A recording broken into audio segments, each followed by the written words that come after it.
जीवन एक रंग भूमि है, जीवन एक उत्सव है, जीवन एक महोत्सव है।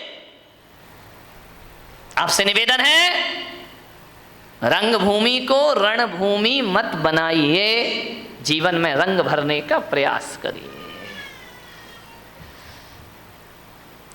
मन शांत नहीं है आदमी का। आज इतना क्रोध है, इतना क्रोध है, घरों में क्रोध हो तो हो, समाज में क्रोध है, परिवार में क्रोध है, मंदिरों में भी कम क्रोध नहीं है। ध्यान रखना, क्रोध सब जगह अपने जाल फैला रहा है।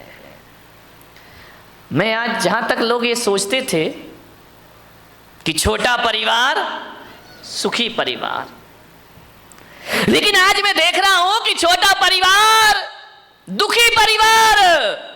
पहले बड़ा परिवार था, संयुक्त परिवार था, आज छोटे परिवार हैं, लड़ाइयां ज्यादा होती हैं, पति पत्नी में झगड़े हो जाते हैं, आए दिन तलाक का वातावरण निर्मित हो जाता है।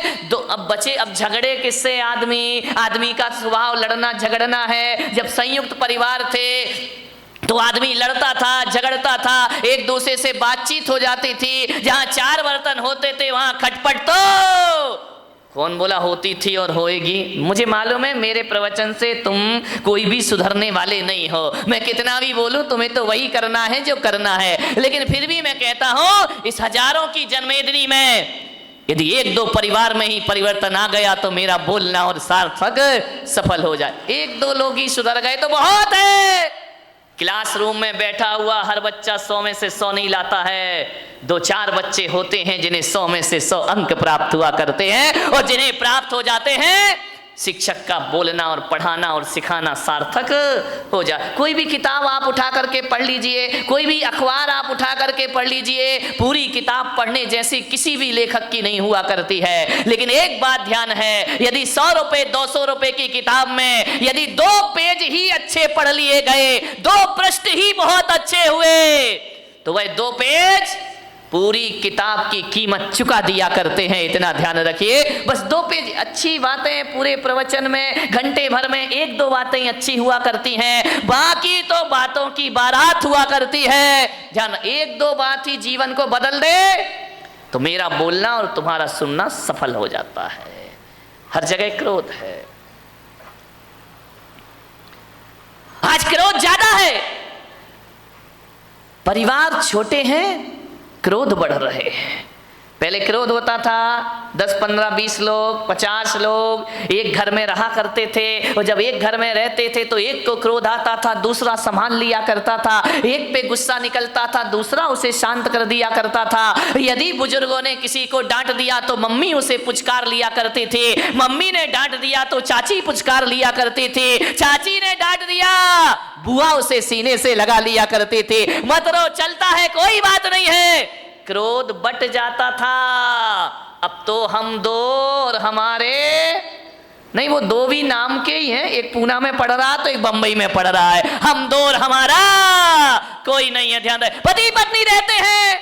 अब गुस्सा कहां निकले मेरे भाई? कौन गुस्सा निकल आया तो संभालेगा कौन? कौन प्यार से हाथ फेरेगा? कौन गले से लगाएगा? अब पति झगड़ता है तो पत्नी का पारा चढ़ जाता है, पत्नी झगड़ती है तो पति का पारा चढ़ जाता है, और कभी कभी जब दोनों के पारे चढ़ जाते हैं तो तलाक की नौबत आ जाती। छोटे परिवारों में क्रोध ज्यादा हो रहा है, ध्यान रखिए। बड़े परिवारों में क्रोध, एक आदमी को यदि गुस्सा आया, दादाजी को गुस्सा आया, पापा जी को गुस्सा आया, तो ये होता था, थोड़ा गुस्सा इस पे निकल जाता था, थोड़ा गुस्सा उस पे निकल जाता था, 50-50 ग्राम क्रोध बट जाया करता था।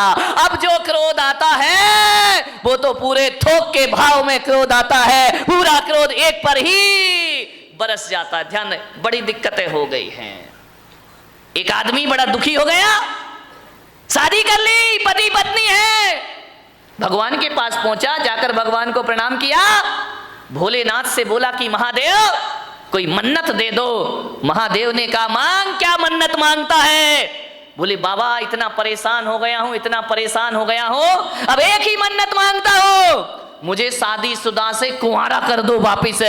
भोलेनाथ ने देखा, शादीशुदा से फिर से कुंवारा कर दूं वापिस।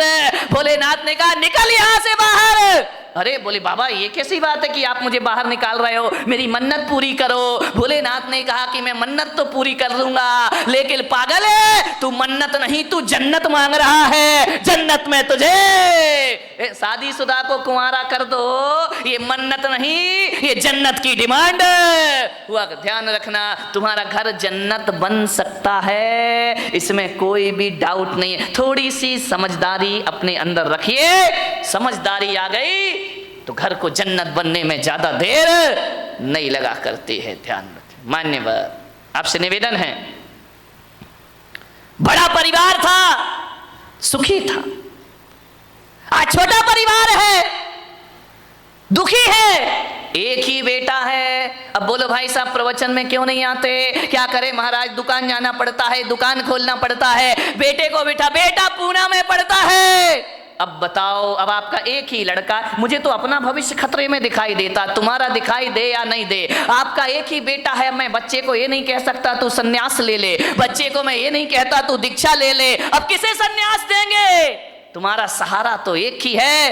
पहले 4 बच्चे होते थे, 5 बच्चे होते थे, एक बच्चा दुकान संभाल लेता था, पिताजी समाज संभाल लिया करते थे, कोई मंदिर संभाल लिया करता था। अब तो हमारे यहाँ संभालने वाला कोई नहीं, अब तो घर नौकरों के हवाले हमारे हो गए हैं, और दुकान जो हो गई है वह पार्टनरशिप में चला करती है। घर के बच्चे ही नहीं है, बहुत बड़ी बड़ी फैक्ट्री बन जाती है, और बच्चा अमेरिका में जाके पढ़ता है, वापिस लौट के नहीं आता, बाप बेचारा यहां रोता है, इस करोड़ों की फैक्ट्री का उत्तराधिकारी कौन हो। समस्याएं बहुत ज्यादा हो गई हैं एकल परिवार से, संयुक्त परिवार सुखी परिवार। ध्यान रखिए। मान्यवर, क्रोध ज्यादा बढ़ गया, कलह ज्यादा हो गई, अब लड़ने की तो आदमी की आदत है। अब घर में यदि कोई मेंबर ही नहीं है, एक ही बचा तो झगड़ा तो फिर उसी से होगा। ध्यान रखिए। मान्यवर, कलह बढ़ गई हमारे घरों में, ऐसे बात करते हैं किसी से जैसे उस पर कोई एहसान कर रहे हो, जवाब नहीं दिए जाते हैं। हालात ये हो गए हैं कि पति बेचारा थका हारा घर पहुंचता है, आवाज लगाता है कि सुनती है, एक गिलास पानी लाके दे दे, प्यास लगी है बहुत। अब पत्नी क्या बोलती है, देख नहीं रहे, मैं सीरियल देख रही हूँ, टीवी देख रही हूँ, ऐसा करो जाके चुपचाप पानी पी लो, और हो सके तो एक गिलास मेरे लिए भी ले आए। हालात बहुत खराब है घरों के, स्थितियां भी, तुम तो पी लो और हो सके तो एक गिलास मेरे लिए भी पानी लेकर आ जाए। यही चल रहा है ना घर में। शर्माओ मत, देखो सही बताओ जो कुछ चल रहा है। मैं कोई प्रवचन कोई आकाश से उतर के तो आते नहीं है। एक महिला ने पूछा, महाराज एक बात बताओ, तुम्हारी शादी हुई? मैंने कहा मेरी तो शादी नहीं हुई है। बोले आपका परिवार था? मैंने कहा मेरा तो कुछ भी नहीं है। बोले कब दीक्षा ले ली? मैंने कहा बहुत छोटी सी उम्र में दीक्षा ले ली। तो बोले आप एक बात बताओ, तुमने शादी करी नहीं, तुम्हारे बच्चे हैं नहीं, तुम्हारी बीवी है नहीं है, फिर एक बात बताओ महाराज, ये तुम्हें घर की बातें कहां से पता चलती हैं? ये घर गृहस्थी की बातें कहां से जान लेते हो? अरे मैंने कहा मैं कहां जानता हूं। तो बोले आप इतनी बातें बोलते हो, इतना उदाहरण घर गृहस्थी के देते हो, ये बताओ महाराज तुमने ये सीखा कहां से? मैंने कहा मैंने कुछ नहीं सीखा देवी, तुम्हारे पति आते हैं मेरे सामने, रोते हैं चले जाते हैं, अपनी घर की बातें तुम ही बता जाती हो, तुम अपनी बातें बताती हो, मेरा प्रवचन तैयार हो जाया करता है। और कहां से प्रवचन लाऊंगा? प्रवचन तो तुम्हारे बीच से बनेंगे, मैं कहां से लेकर आऊंगा? तुम ही आते हो महाराज, ये परेशानी, ये दिक्कत, वो दिक्कत, बस मैं पॉइंट नोट करते जाता हूं, मेरी डायरी में प्रवचन तैयार हो जाया करता है। और प्रवचन आएगा कहां से? समाज की बातें समाज के बीच रखना पड़ती हैं। आपको उसी भाषा में समझाया जा सकता है, आपको शास्त्रों की भाषा में समझ में आने वाला नहीं है। उदाहरण भी वही दिए जाते हैं जिसमें आप सुबह शाम जिया करते हैं। ध्यान रखना, ये दिल की बातें दिल तक पहुंच जाया करती हैं, वरना ज्ञान की बातें एक कान से सुनो और दूसरे कान से निकल जाती हैं। ध्यान रखिए, बड़े परेशान हैं लोग, बहुत हैरान हैं लोग, क्रोध से परेशान हैं। अब क्रोध तो भाई आ ही जाता है, करोगे क्या करोगे? लाख कोशिश करो, क्रोध तो आ ही जा। जहां 4 बर्तन होते हैं वहां खटपट तो बोलो होगी, आगे भी। तो मेरा गला क्यों फड़वा रहे मेरे भाई? ध्यान रखिए। अरे 4 बर्तन है वहां कहां नहीं होती है। ये मत सोचो कि केवल तुम्हारे घर में लड़ाई होती है, लड़ाई तो महापुरुषों के घर में भी हुआ करती है, बड़े बड़े ज्ञानियों के घर में झगड़ा हुआ करते हैं। अब आप भी बताइए, जिन्हें दुनिया महापुरुष बोलती है, आदर्श पुरुष माना करती है, लड़ाइयां तो उनके घरों में भी हुआ करती हैं। अब ये महाभारत बताओ, कोई गरीब घरों की लड़ाई तो थी नहीं, ये महापुरुषों के घरों की लड़ाई थी। महाभारत दो भाई भाई लड़ रहे हैं, वो भी तो एक झगड़ा ही था ना। कौरव और पांडव ये महापुरुष गिने जाते हैं, इनके घरों में भी झगड़ा हुआ करता था।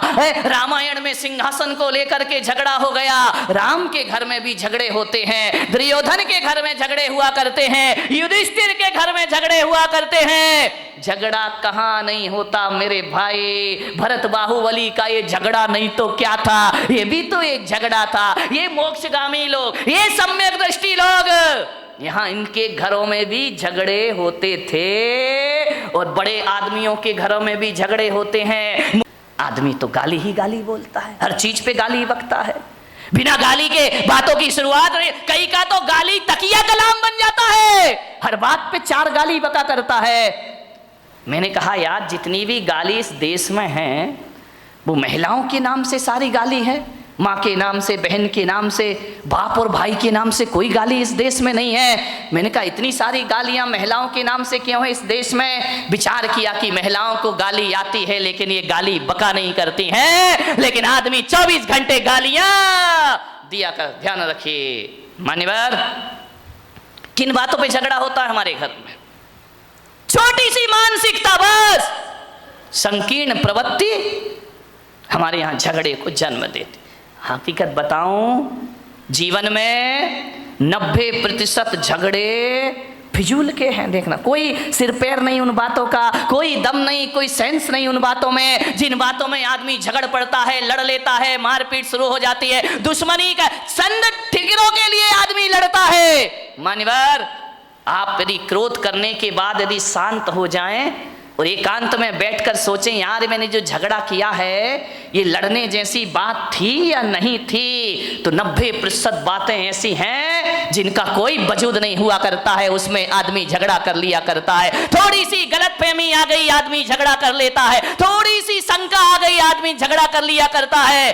फिजूल की बातों में झगड़ा है। मेरा एक जगह चातुर्मास हो रहा था, और चातुर्मास में संत निवास के बाजू में एक बहुत बड़ा मकान था। सुबह सुबह हम लोग पाठ कर रहे हैं, भगवान का भजन कर रहे हैं, झगड़े की आवाज आने लगी। अरे मैंने कहा भाई ये झगड़ा कौन कर रहा सुबह सुबह। मेरे साथ लड़के थे, मैंने कहा जरा देखो किसी ने टीवी चालू कर दिया है क्या। बोले महाराज झांक करके देखा तो बोले टीवी नहीं है, तो लाइव चल रहा है। मैंने कहा मतलब क्या है, बोले डायरेक्ट झगड़ा हो रहा है। मैं गया, मैंने खिड़की से झांका, 2 पति पत्नी आपस में लड़ रहे, इतना लड़ रहे हैं कि लड़ते लड़ते कमरे से बाहर निकल आए, आंगन में आ गए। एक के हाथ में बेलन है, एक के हाथ में कौन बोला चिमटा है। चले ऐसे तुम लोग तैयार रहते हो बोलने के लिए। दोनों लड़ते झगड़ते बाहर आ गए, झगड़ा हो रहा। मैंने कहा इधर आओ। अरे बोले महाराज, मुझे देखा, झगड़े में थोड़ा सा ब्रेक लग गया। अरे बोले महाराज देख रहे हैं। मैंने कहा इधर आओ, ये सुबह सुबह भगवान के भजन करने का टाइम है, प्रभु के स्मरण करने का टाइम है, वो तुम सुबह सुबह पति पत्नी आपस में झगड़ा कर रहे हो, कोई तरीका है जिंदगी जीने का। अरे बोले महाराज हो गया, झगड़ा हो गया। मैंने कहा किस बात का झगड़ा है मुझे बताओ, मैं फैसला करूं। बोले महाराज फैसले वाले का कोई बात ही नहीं है। तो मैंने कहा लड़काए को रहे हो। बोले महाराज जब पूछ रहे हो तो हम बताते हैं, झगड़ा हमारा 12 बजे रात से चल रहा है। अरे मैंने कहा कमाल कर दिया, पति पत्नी दोनों हैं, 12 बजे रात से झगड़ा चल रहा है। मैंने कहा किस बात का झगड़ा चल रहा है। बोले कुछ नहीं महाराज, आज नींद नहीं आ रही थी हम दोनों को। तो बोले क्या करे। बोले टीवी भी नहीं चल रही, लाइट भी नहीं थी। तो मैंने कहा क्या किया तुमने। बोले बस लेटा लेटा मेरे मुंह से इतना निकल गया कि मैं अपने बेटे को डॉक्टर बनाऊंगा।